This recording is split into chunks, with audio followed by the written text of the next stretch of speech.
Hello, this is a video about why both Christians and atheists are wrong. Both groups have been debating and quarreling for a long time on Facebook and other avenues of modern debate, but it seems like they are both completely incapable of seeing the weaknesses of their own stance on this topic. They are biased by these other commitments they have. And I think in the Christian case, of course, the obvious ones are in the case of more fundamentalist and thinkers that the Bible is infallible teaching and so on, which simply it's which almost becomes blasphemous because if the Bible is the direct reflection of uh, the capacities of God, then you know that doesn't look good because the Bible is not a very advanced piece of literature. There are a lot of other books about God in the secondary Christian literature that are vastly superior to the Bible, the likes of Gottfried Hegel and Martin Heidegger and Thomas Aquinas and Saint Augustine have all produced works that are easily trumping the literary quality of the biblical scripture. The positive and rational thing about Christianity is that it has this idea that we should control our instincts. That is something that makes a lot of sense from a Darwinian evolutionary perspective as well.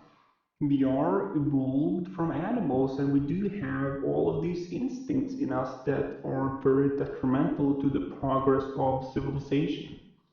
So it's a very ironic twist of fate that um, Christianity has developed this great antagonism to evolutionary theory, considering that the moral codes of Christianity makes a whole lot more sense in a Darwinian framework than they do in this biblical framework,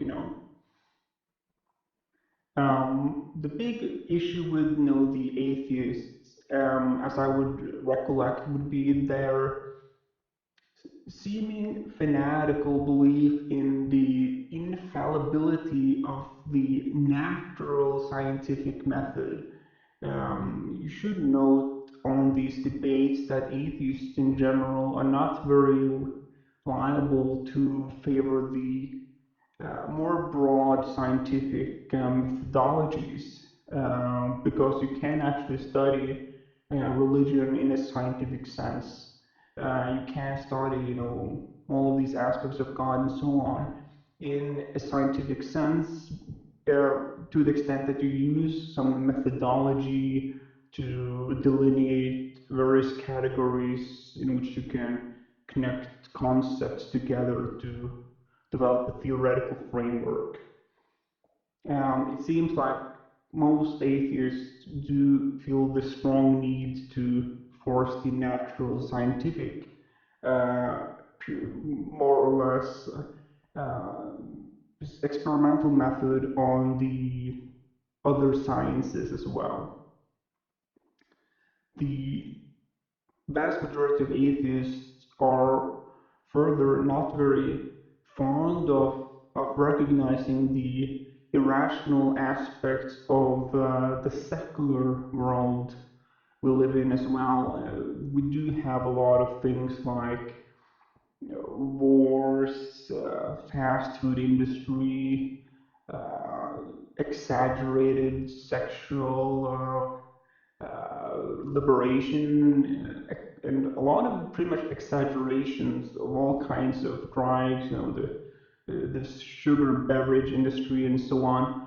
All of these very secular, uh, you know, avenues are something that are detrimental. They are very irrational.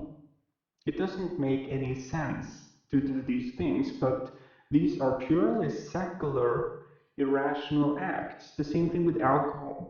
One of the very irrational things about Christianity is that it thinks alcohol is just stupid, and that makes a lot of sense. It's one of the most brilliant things of a lot of Christian and religious movements in general is that they do recognize that consuming alcohol and other intoxicants just doesn't make sense.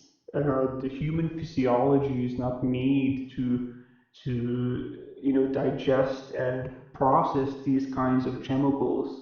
So why you would put it in your body doesn't make any sense, and it's the pinnacle of irrationality. I mean, that's way more irrational than believing in the Noah's Ark and that the Earth is 6,000 years old. I mean, like I once debated this, atheistic secularist, and I compared that to the debate I had with this, Ron Hubbard kind of Christian creationist, and they both were extremely irrational in their own ways. They just could not fathom that there was something inherently wrong about their conceptual commitments. What's your take?